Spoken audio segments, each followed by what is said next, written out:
నమస్తే, welcome to Suman TV. నేను మీ హరిత.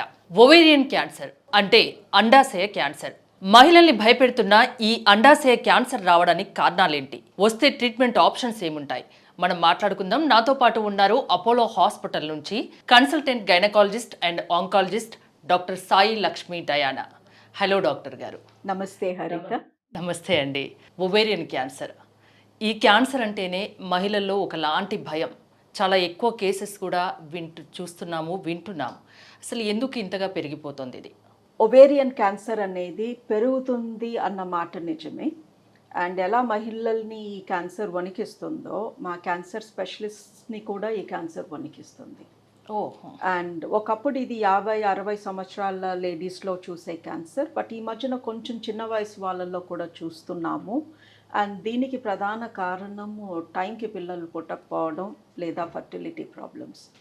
సో ఈ ఫర్టిలిటీ ప్రాబ్లం ఉన్న వాళ్ళు ఫర్టిలిటీకి మెడిసిన్స్ వేసుకోవడము జరుగుతుంది. ఐవీఎఫ్ అని, ఐయుఐ అని, ఫర్టిలిటీ ట్రీట్మెంట్. ప్రతి 4-5 కపుల్స్లో ఒకరికి ఎంతో కొంత ఫర్టిలిటీ ట్రీట్మెంట్ అవసరం పడుతోంది. అండ్ దాని మూలంగా మనము ఈ అండాశయాలని స్టిమ్యులేట్ చేయడానికి మందులు ఇస్తున్నాము. 8 eggs 10 eggs రావాలి, అందులో 2 సక్సెస్ఫుల్ అవ్వాలి. ఇలాంటి అంటే సంతానలేమికి వాడే మందుల వల్ల కూడా ఓవేరియన్ క్యాన్సర్ వస్తుందా? క్యాన్సర్ ఇప్పుడు మీరు సంతానలేమికి మందులు వాడారు, మీ క్యాన్సర్ వస్తుంది అని చెప్పడానికి లేదు. But cancer patients, ovarian cancer పేషెంట్స్ని చూసినప్పుడు, పాస్ట్ హిస్టరీ తీసుకున్నప్పుడు అందులో కొంతమందికి ఐవీఎఫ్ ట్రీట్మెంట్ కానీ, ఓవ్యులేషన్ ఇండక్షన్ ఫర్టిలిటీ ట్రీట్మెంట్ కానీ జరిగి ఉంటుంది. కొంతమందికి ఎండోమెట్రియోసిస్ అనే ప్రాబ్లం ఉండి ఉంటుంది. అండ్ ఈ ఎండోమెట్రియోసిస్ అనే ప్రాబ్లం వలన ఇన్ఫర్టిలిటీ కూడా వస్తుంది. సో యూజువలీ ఫర్టిలిటీ ప్రాబ్లం ఉంటే వాళ్ళకి ఓవరీ క్యాన్సర్ వచ్చే ఛాన్స్ ఎక్కువ. ఖచ్చితంగా వస్తుంది అని అయితే చెప్పలేము, బట్ వచ్చే ఛాన్స్ ఎక్కువ. అండ్ ఈ మధ్యన ఫర్టిలిటీ ప్రాబ్లం చాలా పెరిగింది.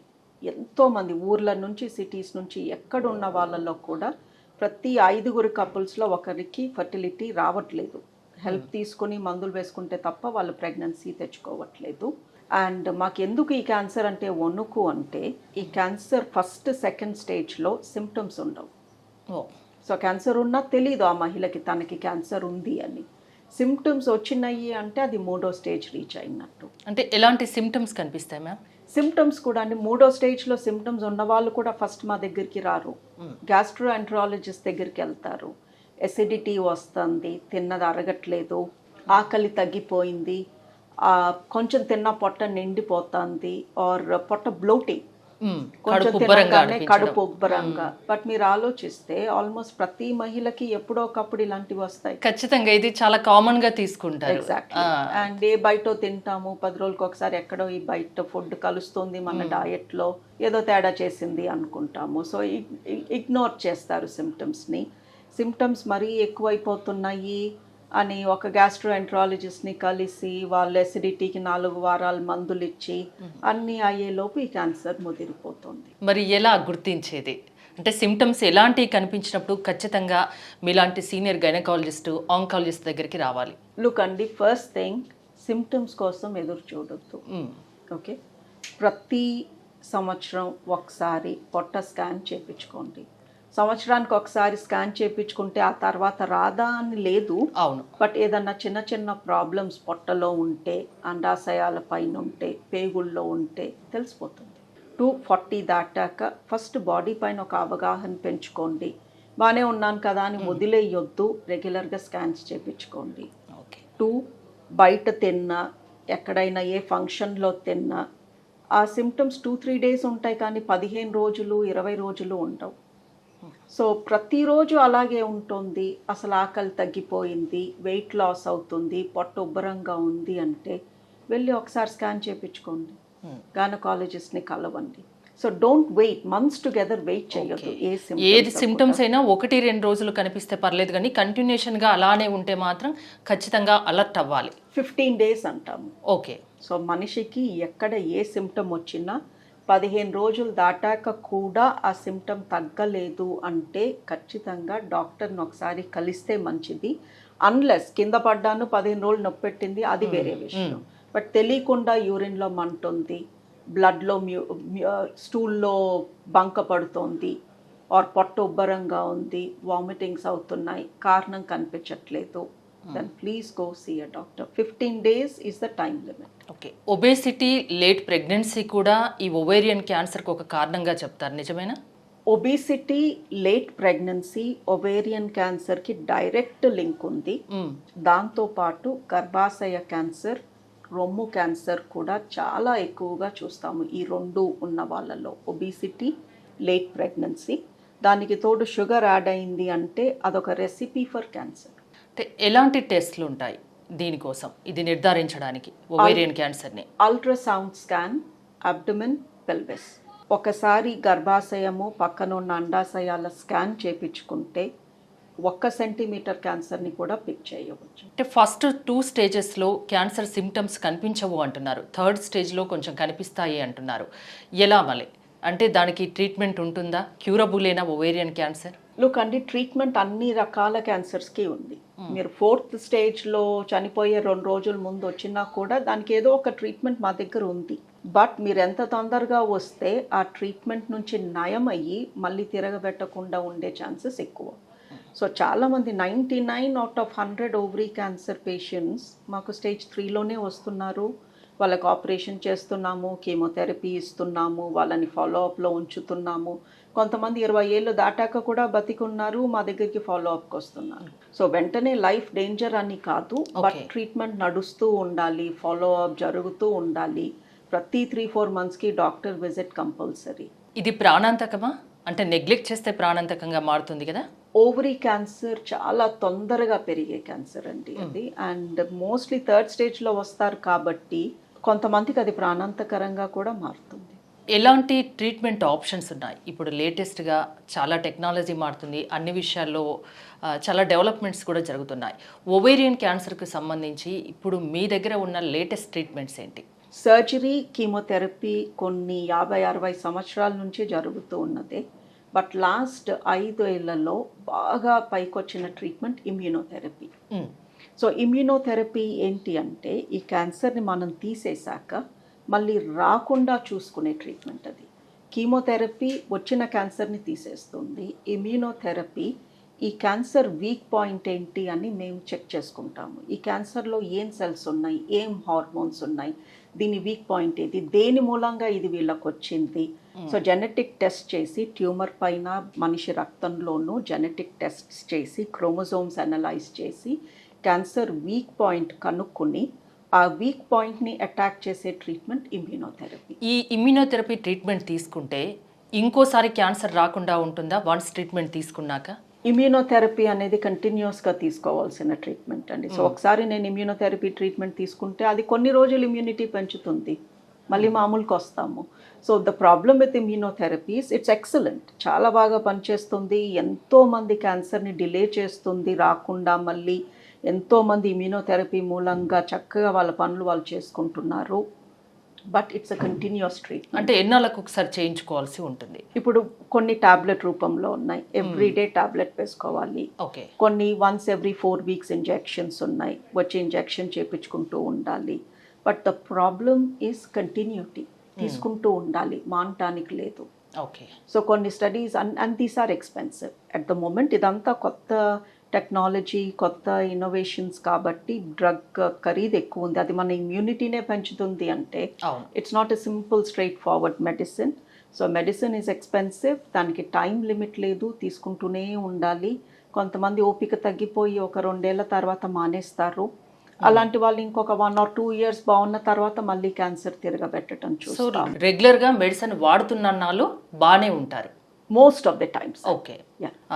ఒవేరియన్ క్యాన్సర్తో బాధపడుతున్న వాళ్ళకు మీరు ఇచ్చే సలహా ఏంటి? రాకుండా మహిళలు తీసుకోవాల్సిన జాగ్రత్తలు ఏంటి? ఒవేరియన్ క్యాన్సర్ ఉన్నప్పుడు మనకు ఒక అండర్స్టాండింగ్ రావాలి దట్ ఈ క్యాన్సర్ మళ్ళీ ఎప్పుడైనా తిరగపెట్టవచ్చు. సో నాకు తిరగపెట్టదు, నేను అలా కాదు, నేను డిఫరెంట్ అనుకుంటే కుదరదు. సో మనం మెంటలీ ప్రిపేర్డ్ ఉండాలి. తిరగపెట్టొచ్చు, పెడితే కనుక్కోవడానికి పరీక్షలు ఉన్నాయి, డాక్టర్స్ ఆ పరీక్షలు రెగ్యులర్గా చేస్తారు. 2 ఇమ్యూనిటీ బాగుండి మన పాజిటివ్ థింకింగ్తో, గుడ్ డయట్ హ్యాబిట్స్తో లావ్ అవ్వకుండా చూసుకుంటే తిరగబెట్టే ఛాన్సెస్ కొంచెం తగ్గుతాయి. Okay. Okay, so positive thinking, diet, exercise వీళ్ళ చేతుల్లో ఉంది, పేషెంట్ చేతుల్లో ఉంది. క్యాన్సర్ తిరగబెట్టిందా, తిరగబెడితే ఏం మందులు ఇవ్వాలి, డాక్టర్ చేతుల్లో ఉంది. So this is a team work between the patient and the doctor. So అదే చెప్తాను, ప్రాబ్లం ఉందని కుంగిపోని అవసరం లేదు, దానికి Absolutely మెడిసిన్స్ ఉన్నాయి. మన లైఫ్ స్టైల్ మార్చుకోండి, మన లైఫ్ స్టైల్ను మార్చుకోండి అని చెప్తున్నారు, అంతేనా? రాకుండా కొన్ని జాగ్రత్తలు కూడా తీసుకోండి, వస్తే ట్రీట్మెంట్ ఆప్షన్స్ కూడా బెటర్ ఆప్షన్స్ ఉన్నాయని చెప్తున్నారు. రాకుండా ఉండటానికి, పూర్తిగా రాకుండా ఉండటానికి మా దగ్గర ఏమీ మ్యాజిక్ మెడిసిన్స్ లేవు. బట్ అర్థమవుతుంది, లా ఉంటే ఈ క్యాన్సర్ వచ్చే ఛాన్స్ ఎక్కువ. పిల్లలు లేట్గా పుడితే ఆర్ పిల్లల కోసం ఫర్టిలిటీ ట్రీట్మెంట్ తీసుకున్న వాళ్ళల్లో ఈ క్యాన్సర్ ఎక్కువగా చూస్తున్నాము. కొంతమందికి అర్థమవుతుంది, నాకు 35 వరకు పిల్లలు పుట్టేలాగా లేదు, కెరియర్ అనో హస్బెండ్ దొరక్కో ఏదో వేరియస్, హస్బెండ్ అమెరికా, ఈ అమ్మాయి జర్మనీ, అలాంటి సిట్యువేషన్స్ చాలా చూస్తున్నాము. అలాంటి వాళ్ళల్లో ఆప్షన్స్ ఏంటి అంటే ఈ మధ్యన ఇంత మనము అడ్వాన్స్ టెక్నాలజీ, అడ్వాన్స్డ్గా బతుకుతున్నాము. సో ఎవరికైనా mid-30s వరకు పిల్లలు పుట్టేలాగా లేరు, సోషల్ రీజన్స్, ఎగ్ ఫ్రీజింగ్ చేయించుకుంటే బెటర్. వాళ్ళు 20, 25, 27 వయసులో ఉన్నప్పుడే, హెల్తీగా ఉన్నప్పుడు. ఫ్రీజింగ్ అనేది సేఫేనా? ఎగ్ ఫ్రీజింగ్లో కూడా 1 month కొంచెం ఇండ్యూస్ చేస్తాం, కానీ వాళ్ళు ఫ్యూచర్లో 35, 36 వచ్చినప్పుడు ఇన్నేసి ఫర్టిలిటీ మెడిసిన్స్ తీసుకుని అంత రిస్క్ తీసుకుని ప్రెగ్నెన్సీ అవ్వాల్సిన అవసరం లేదు, బికాస్ ఆల్రెడీ ఎగ్స్ ఉన్నాయి. ఓకే, సో నాకు mid-30s వరకు ప్రెగ్నెన్సీ వద్దు అనుకుంటే ఈ లోపు ఎగ్స్ ఫ్రీజ్ చేయించుకోండి, దట్ ఈస్ సేఫ్. 2, ఇదే థాట్ ప్రాసెస్ ఉంది అనుకోండి, వర్కింగ్ ఉమెన్, ప్రొఫెషనల్ ఉమెన్, 29, 30, 31 వచ్చేస్తుంది, ప్రతి నెల పీరియడ్స్ వస్తున్నాయి, ఎగ్స్ వేస్ట్ అయిపోతున్నాయి, ఓవ్యులేషన్ చేస్తుంది, మీరు ప్రెగ్నెంట్ అవ్వట్లేదు. ఎన్ని ఓవ్యులేషన్స్, ఎన్ని పీరియడ్స్ వస్తే ఆ అమ్మాయికి క్యాన్సర్ రిస్క్ అంత ఎక్కువ. సో ఎవరికన్నా ప్రెగ్నెన్సీ వద్దు ఇప్పుడే, బట్ ఏజ్ ఎక్కువైపోతుంది అన్నప్పుడు మా దగ్గర బర్త్ కంట్రోల్ పిల్స్ ఉంటాయి. ఆ బర్త్ కంట్రోల్ పిల్ వేసుకున్న వాళ్ళకి ఓవ్యులేషన్ జరగదు. సో బర్త్ కంట్రోల్ పిల్ పైన ఉన్న వాళ్ళకి ఫ్యూచర్లో ఓవరీ క్యాన్సర్, గర్భాశయ క్యాన్సర్ రిస్క్ 50 to 100% తగ్గిపోతుంది. సో ముందస్తు జాగ్రత్తలు తీసుకోవడానికి కూడా ఉన్నాయి. WHO చెప్తుంది, ఎవరికన్నా ఓవరీ క్యాన్సర్ తగ్గించేది ఉంటే, గర్భాశయ క్యాన్సర్ తగ్గించేది ఉంటే, వాళ్ళకి అప్పుడు ప్రెగ్నెన్సీ అవసరం లేకపోతే ఒక 5 ఏళ్ళు బర్త్ కంట్రోల్ పిల్ పైన పెట్టండి. ఆ పిల్ మూలంగా వాళ్ళకి ఫ్యూచర్లో క్యాన్సర్ వచ్చే రిస్క్ తగ్గిపోతుంది, పిల్లలు పుట్టే ఛాన్స్ పెరుగుతుంది, బికాస్ వాళ్ళు ఎగ్స్ వేస్ట్ చేయట్లేదు ఎవ్రీ మంత్. క్యాన్సర్ రిస్క్ను కూడా తగ్గించుకోవచ్చు. కావాలంటే మీలాంటి గైనకాలజిస్ట్ దగ్గరికి వస్తే ఇంకా పూర్తిగా ఎక్స్ప్లెయిన్ చేస్తారు. లుక్ అండి, ఎవరికి కూడా బర్త్ కంట్రోల్ పిల్ ఫోన్ పైన, వాట్సాప్లోనో పెట్టాము, బికాస్ ఫ్యామిలీ హిస్టరీ తీసుకుంటాము, బ్రెస్ట్ క్యాన్సర్ రిస్క్ ఉందో లేదో చెక్ చేసుకుంటాము, రొమ్ము పరీక్ష చేస్తాము. వీళ్ళంతా ఫిట్గా బాగున్నారు అంటే బర్త్ కంట్రోల్ పిల్ పైన పెడితే 1 వాళ్ళకి కాంట్రసెప్షన్ వస్తుంది అవసరం ఉంటే. 2 ఫ్యూచర్లో పిల్లలు న్యాచురల్గా పుట్టే ఛాన్స్ పెరుగుతుంది. 3 ఫ్యూచర్లో వాళ్ళ క్యాన్సర్స్ తగ్గిస్తాము. సో మాలాంటి డాక్టర్స్ ఎంతసేపు క్యాన్సర్స్ ట్రీట్ చేయడంలో బిజీగా ఉన్నా మాకు ఆనందం ఇచ్చే పని ఏంటి అంటే, ఒక మనిషికి క్యాన్సర్ నేను తగ్గిస్తున్నాను ప్రొవోకేటివ్గా, దట్ ఈస్ వాట్ మ్యాటర్స్ అండి. క్యాన్సర్ ట్రీట్ చేయడం ఒకంతు, క్యాన్సర్ రాకుండా వాళ్ళకి జాగ్రత్తలు చెప్పి తగిన మందులు పెట్టడం ఇంకోవద్దు. దాంట్లో మీకు హ్యాపీనెస్ ఎక్కువగా ఉంటుంది and that is what is needed. అవును, క్యాన్సర్ని ప్రివెంట్ చేయగలిగితే చేయడం ఇస్ ఎక్స్ట్రీమ్లీ ఇంపార్టెంట్. మా దగ్గర ఎన్నో సింపుల్ టెక్నిక్స్ ఉన్నాయి with which we can reduce ovary cancer, uterus cancer. Okay, cancer రాకుండా తీసుకోవాల్సిన జాగ్రత్తలు అయితే చాలా ఉన్నాయి, అంతేనా డాక్టర్ గారు? థ్యాంక్ యూ అండి.